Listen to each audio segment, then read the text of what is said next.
Vault Veritas SCP Files.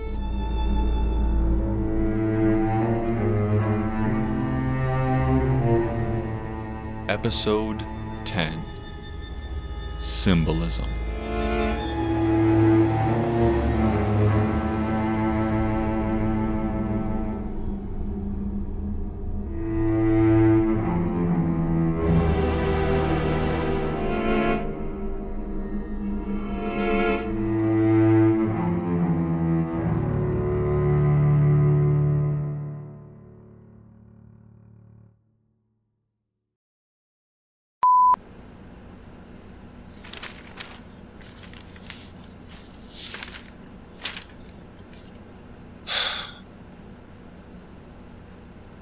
It's been just a few hours, and you know, I actually don't feel sick anymore.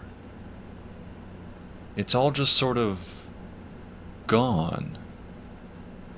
I'm not sure why. Something about the adrenaline rush from seeing those two covered in blood, maybe? I don't know. But I actually feel like myself again. Good enough to work and to search. I've been looking non-stop since Niall and Merriweather's report.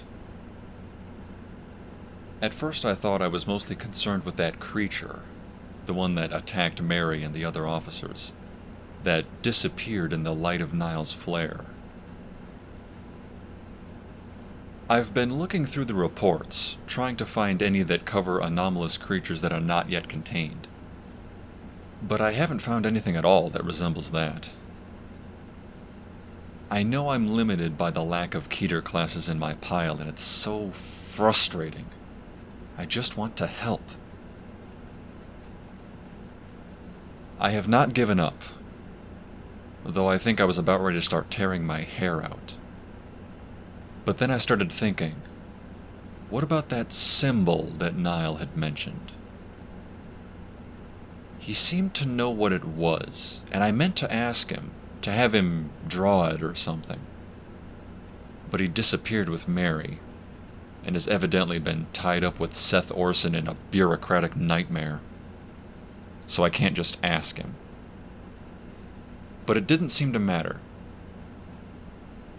I found something, which features people carrying a strange symbol.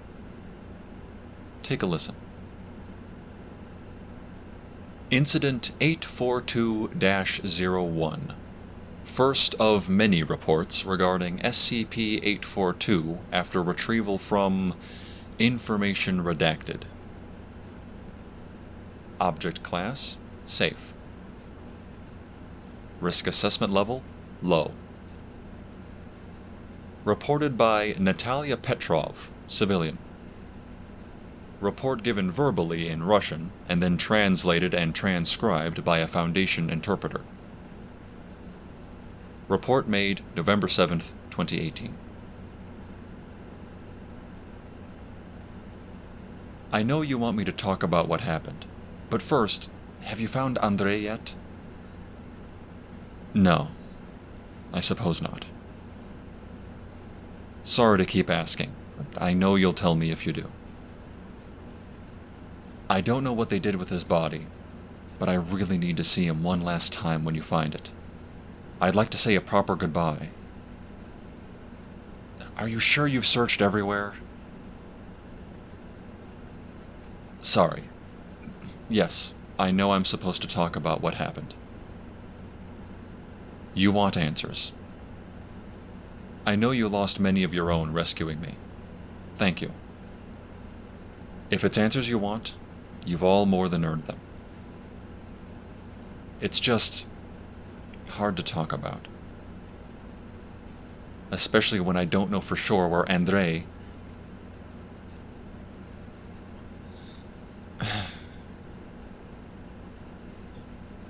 In hindsight, it was a very obvious trap. Here by the Ural Mountains, life can be as tough and challenging as the rocky and rugged terrain. Andre and I could never scrape together enough money to buy our own animals, but there were usually other farms that could pay us a few rubles to work with theirs. It wasn't easy to make ends meet. We'd wake up at the first light of dawn, the morning frost clinging to our clothes the moment we stepped outside. We'd then trudge through the snow-covered paths to whichever farm needed assistance. Sometimes it would take us hours to reach our destination, the bitter cold gnawing at our bones as we walked, wrapped in whatever furs we could afford or hunt for ourselves. But we were determined, driven by the hope of earning enough to put food on the table for another day. Andre was always the one with the steady hand. He was skilled at handling any tool you could think of. He'd spend his days mending fences, tending to the livestock, or helping with the harvest when the season called for it. He'd never give up, never complained, even when his hands cracked and bled from the labor. As for me, I'd help wherever I could. Whether it was milking cows, gathering firewood, or mucking out stables, I always tried to give it everything Andre did. And the backbreaking labor wasn't our neighbor's fault either. It's a hard life out here. Despite the hardships, there's a sense of camaraderie among us villagers, a shared understanding that we must all work together to face living in such a remote corner of the world. But despite our efforts, life remained a constant struggle. The wages were meager and the days long. How can you dream of a better future when you're simply surviving as best you can? When people started to whisper of a rich traveler setting up in the next town over, one who offered good, stable jobs with solid pay, it seemed almost too lucky to be true. And when you're desperate, you don't stop to think about all the little warning signs. Like the town. This town that we're both sitting in now. It's abandoned. Has been for years. And we knew that. Why would anyone come here unless they had to? What sort of work would even be available here that wasn't any different from that in our village? But you must understand, none of those oddities seemed to matter. We only wanted better lives for ourselves. Others came here too, drawn by the faint twinkling hope of something more. Andre and I met 4 others on our hike here, but from what you've told me there are many more bodies than that.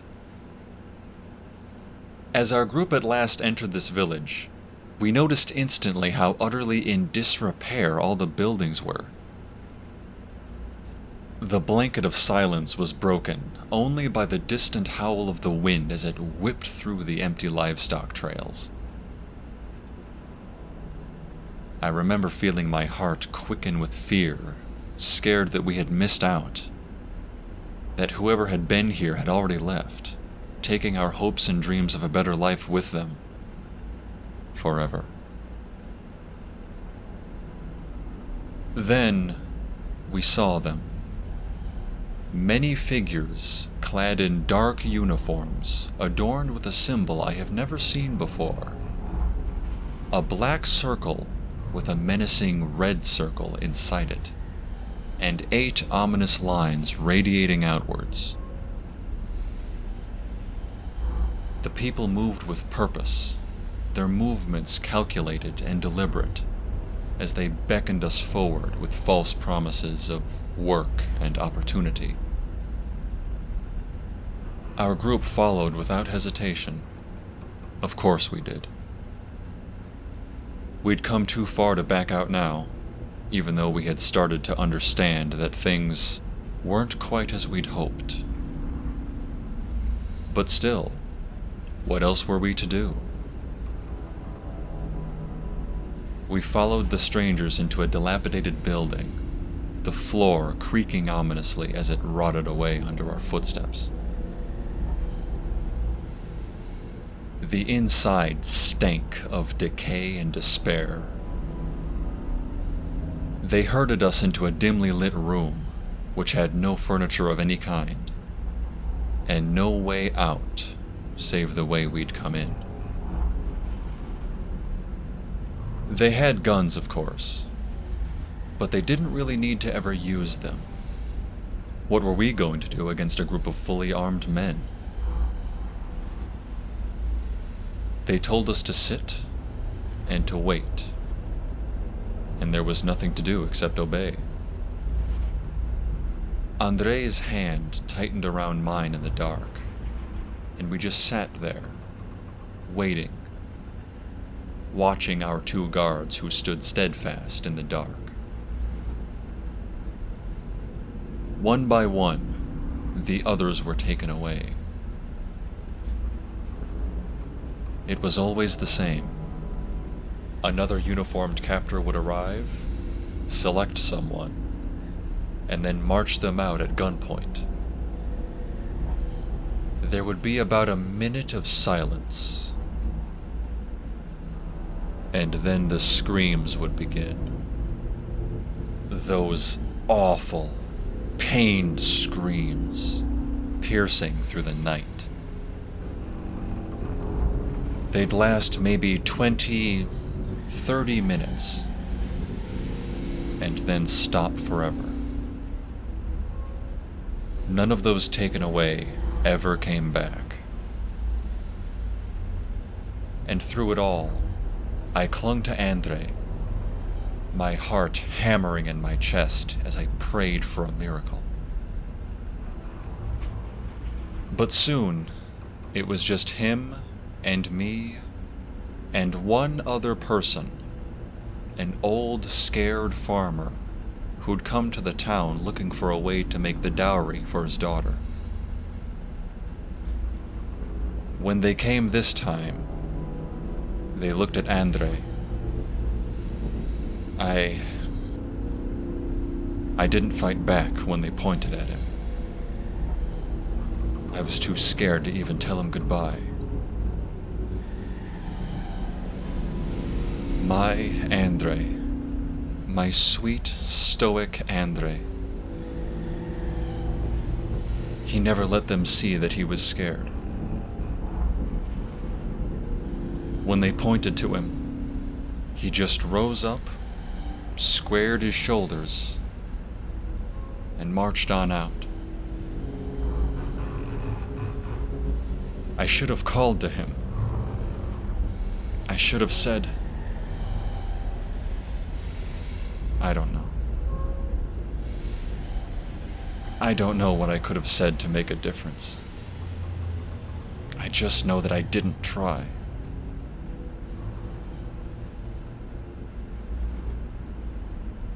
Do I have to continue? It was the same as all the other times.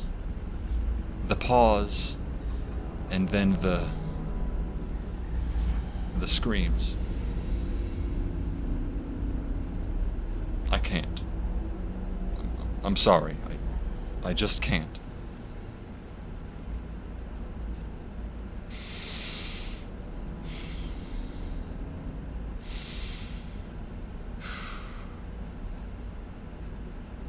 It was shortly after my Andre went quiet that we started to hear another set of sounds, coming from the entrance to the village.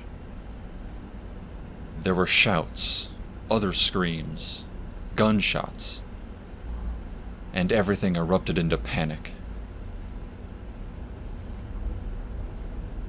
The man came back, the one who had been taking us away, and this time he didn't bother with our slow, somber march out of there. He grabbed us both, shoving me and the old man in front of him as he forced us out of the building and down the road.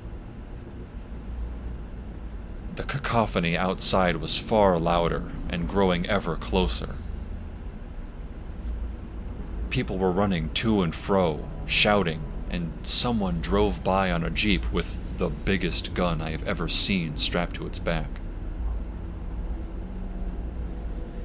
I know now that the commotion was you. I know it was you all coming to rescue us. But at the time, I didn't know what to think. And I didn't have time to even look around before we were shoved into another building and towards the table. I've never seen anything like it before. It was a large, rectangular slab of weathered wood, its surface marred by countless scratches and stains. Thick iron legs supported it, their rusted metal creaking under its own weight. At one end, there was a raised platform, like a ledge, perhaps for resting tools or instruments, though I wasn't sure of what sort. And along the sides, there were strange protrusions, metal hooks and loops.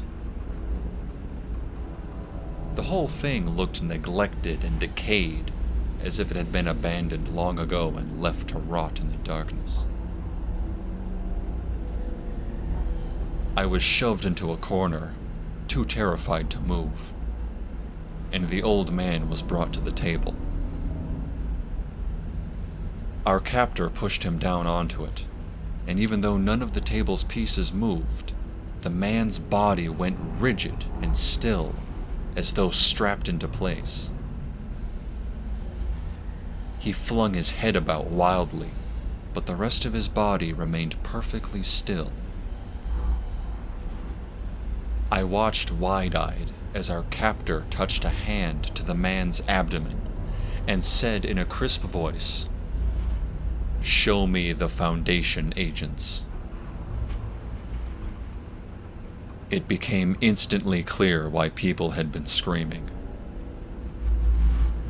The old man's muscles twisted under his skin, pushing upwards into the stretch of his abdomen and contorting into numerous small figures of men. The figures were running, and they moved and flowed across his stomach, the muscles and organs shifting to keep up with their pace.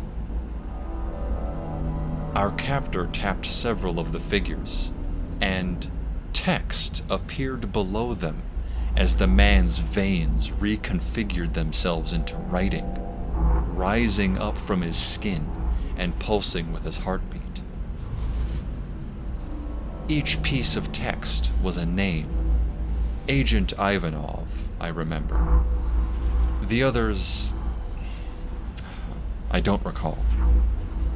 I was more focused on what came next. There was a sharp crack of bone as the flesh agents on the old man's stomach reached the first house in the valley.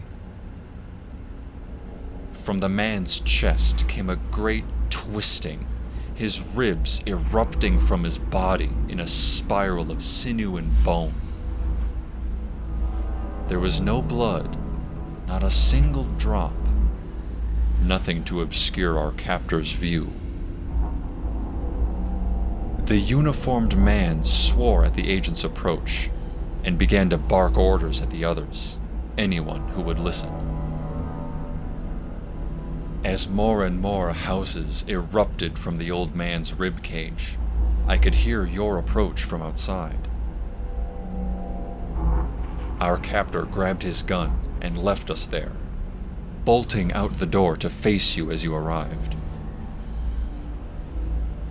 I'm sure you know the rest better than I do. You all lived it. I was inside the house, eyes locked with the farmer's pleading gaze, until he finally passed away. I do thank you for your intervention before I became the next victim of the table. And I thank you again for the promise of transportation to Ufa. I suppose I got my escape after all. There's good work to be found down there. I just wish Andrei could have gone with me. I think he would have liked to see the city. You said you were going to take my memories. I'm all right with that.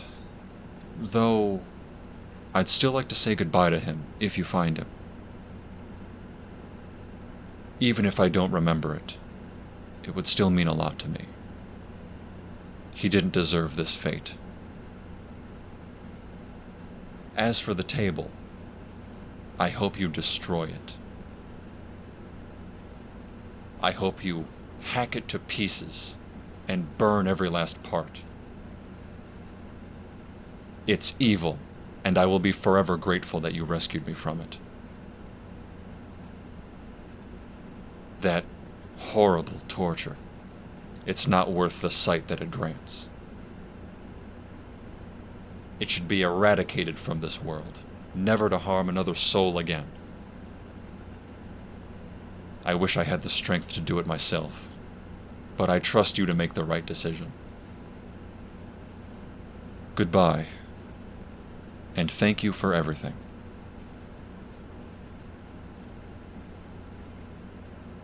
The operating table, SCP-842, was not destroyed. In fact, it is stored at our site in Russia, and there are many reports following this one that suggest the Foundation has tested and used it extensively for its own purposes. I will not be looking for those reports. I am, of course, very glad Natalia is all right. But as she was given amnestics and released to continue what is evidently a very normal civilian life in Ufa, a more urban part of Russia, I find I am far more interested in the symbol she has drawn on this report. The symbol which she stated adorned the uniforms of this strange group.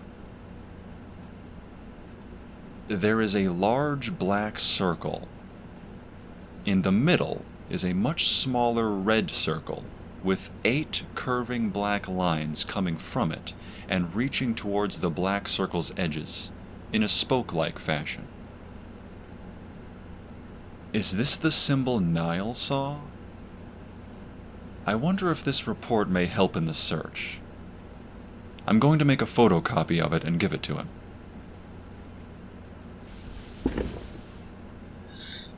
Ah! Don't hurt me! Oh God! Miranda! Miranda! Oh God, please hear me! Miranda! Scott? Scott! What is that doing in here? It appeared behind me. I just turned around and it was there. Come away from it. Slowly now. Come towards me and keep your eyes on it. What do we do? Are you hurt? No. Good. But not surprising. Our research suggests that SCP-650 isn't actually harmful. It only means to scare and alarm you. Oh, I don't... what do we do now? I will stay and watch the statue. Go get Niall and tell him to bring Seth. Quick as you can. Okay, don't approach it, Miranda. I'm not a fool, and it's not harmful. I'll be fine. Go on now, Scott. Bring Niall.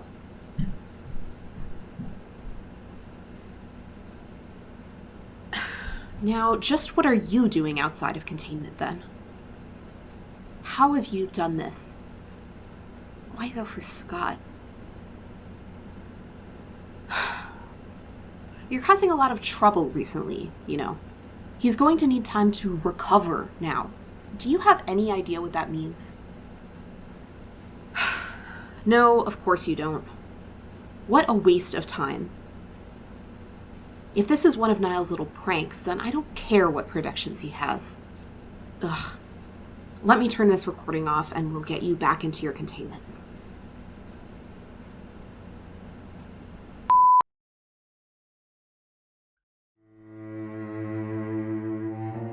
Vault Veritas SCP Files is a podcast inspired by the SCP Foundation. Symbolism is based on SCP-842 by Risk and SCP-650 by Dr. Towson from the SCP Wiki located at scpwiki.com/SCP-842 and scpwiki.com/SCP-650. It is licensed under a Creative Commons Attribution Share-alike 3.0 unported license. This episode featured Justin Gellner as Scott Anderson and Mintaka Angel as Miranda Sterling. It was written and edited by Leola Angel. We welcome comments. Please email us at vaultveritas@gmail.com. Join our Discord channel using the link in the episode description. Or if you'd like, visit our Patreon, listed as Vault Veritas SCP Files. Thanks for listening.